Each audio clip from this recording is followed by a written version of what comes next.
right, Dan Campbell speaks on the Lions draft and Ifeatu. Appreciate the love, support. Give me 1 second.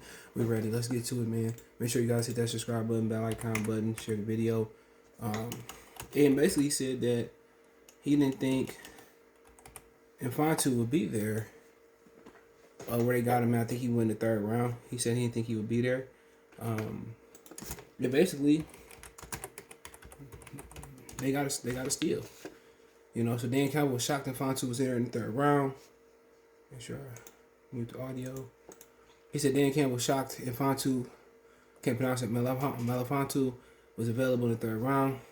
Says 6'3", 205 defensive back was projected by many pundits, NFL pundits, or just pundits, to go in the second round. Fell Detroit at the number 111 pick, 30th pick in the third round.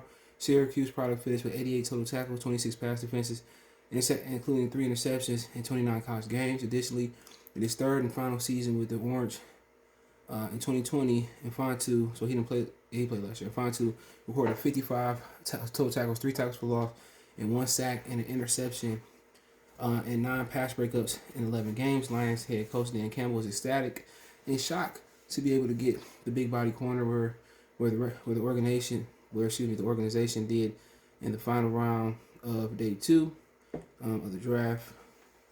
So he went on. Just give me 1 minute. Trying to mute this stuff out. Quote, he's just sticking out like a sore thumb, and you can't avoid him, Campbell said during a recent Sirius XM radio interview. Said Ifeatu to know what kind of athlete and football player he is. And by the way, this kid has a background now, too. Everything about him, he does extra work. He knows how to work. He's smart. He's competitive. He got some dog in him, and he loves football. Then you put that with athletic ability, knowing this is a 40-inch vert guy, an 11-foot raw jump. On top of that, he can run at over 200 pounds, man. He's got some speed and length and ball skills. It was a no-brainer for us. We were thrilled to get him. We were actually shocked that we were able to get him where we got him. The physical Melifonwu, hope I'm saying his last name right. Here come Mason. Possesses the ability to effectively cover receivers, both crossing patterns and down the field. Detroit is hoping Melifonwu skill set allows him to eventually become a perfect complement to fellow corner Jeff Okudah in the 2020 first round pick in the draft, number 3 overall. For now, Melifonwu is expected to play behind both Okudah and third-year cornerback Amani Ware while competing for. I don't get it. That dog's slow. Competing for playing time veterans, he'd be competing for time with veteran cornerbacks Quentin Dunbar and inside guy Corn Elder. Detroit general manager Brad Holmes in his post NFL draft press conference. Bye, get out. Bye, get out. Come here. Chihuahua. Here. Come here, bud. We got him. Okay. Now we can focus. Let me get my food, buddy. Detroit general manager Brad Holmes, excuse me. No longer Bob Quinn. Excuse me. In the post-NFL draft press conference, raved about Melifonwu being a big, long corner. Quote, scouting his brother Obi years ago, he got the same physical specimen traits for a big, long corner that from the outside looks like he just possesses, he's a press corner. But, sit down. Go sit next to your brother. Go sit in the chair.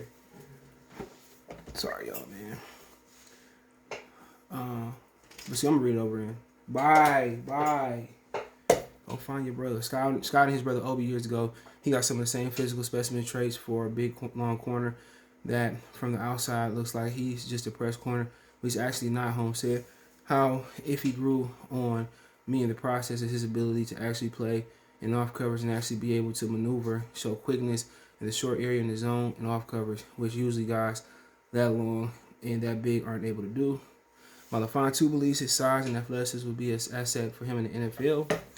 Quote, I feel like my size and athleticism helps a lot just because I feel like I might be able to make up for things other quarters can't. Melifonwu told reporters after being drafted. Honestly, is always just a plus. Having technique and having athletic ability to go along with it. So I think that definitely helps me in a lot of areas.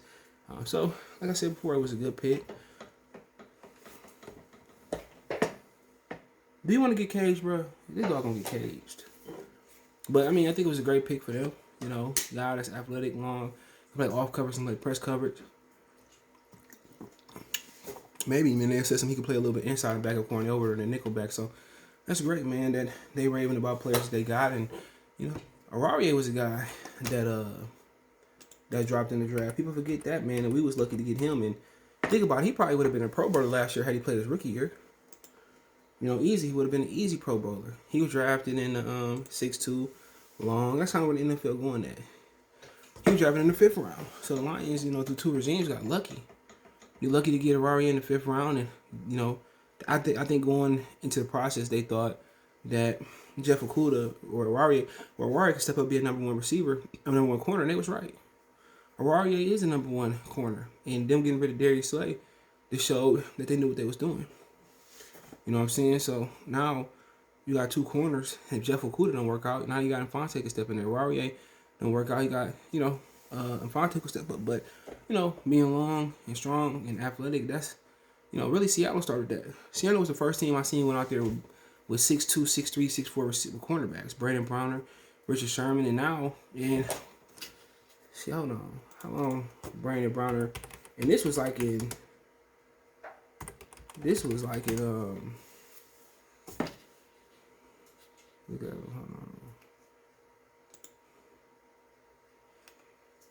so this is like in 2011, you know. This was like in 2011, man. He in jail now, unfortunately. You know,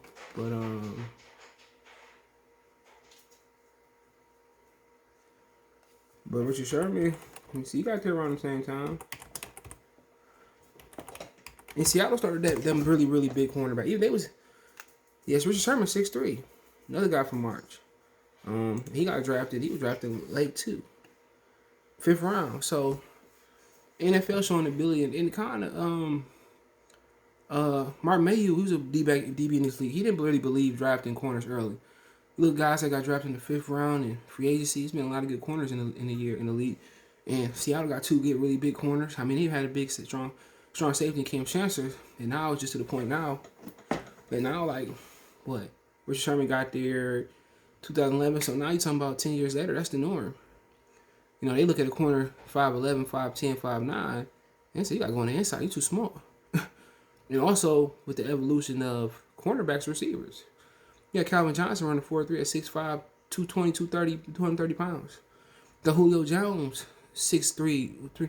AJ Green at one point. You got all these guys. So usually guys like Odell Beckham and Short, they go to the slot. Jarvis Landry.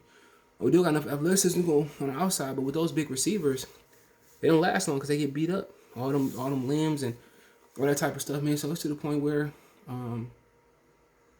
I think this is where the league is at. Big physical corners to match up with big athletic physical receivers. And you know, it really was Seattle that ushered that in. I can remember Browner, Sherman, big 6'3", 6'4" corners, you know. And then some of those big receivers like Sherman, big corners can go in that slot. You know, so it's crazy.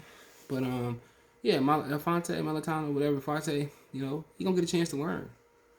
You know, he gonna be trying. They got a talented DB field. You know, only position that truly worries me is the linebacker position, or the safety position. Not having a lot of depth there, having more special teams and glue guys there, but that's what we're going to. You know, now they got a big physical athletic corner. Gotta ask yourself, will they put him at safety at some point? You know, all the tackles make you think he might play some safety. But I mean, great pick for them. Some guy in the 3rd, had a 2nd round grade on. Hopefully he pan out. But corners like him is becoming the norm. See a corner 5'9", 5'10", oh, he's too little. You know, he can't jump with them. And that's where it's going at as far as a receiver. Darrell Green was 5'9", one of the best corners to do it. Now today's league, he'd be considered too small. So it is what it is. Appreciate y'all for tapping in. Don't forget to check the Detroit Lions Talk playlist. Don't forget me on Facebook, Instagram, Twitter. Reach out anytime you got a business question, inquiry, sponsorship, video request. All my links there. Want to make a financial donation? Cash App CJ Good 313. That's in the description. PayPal link there as well too.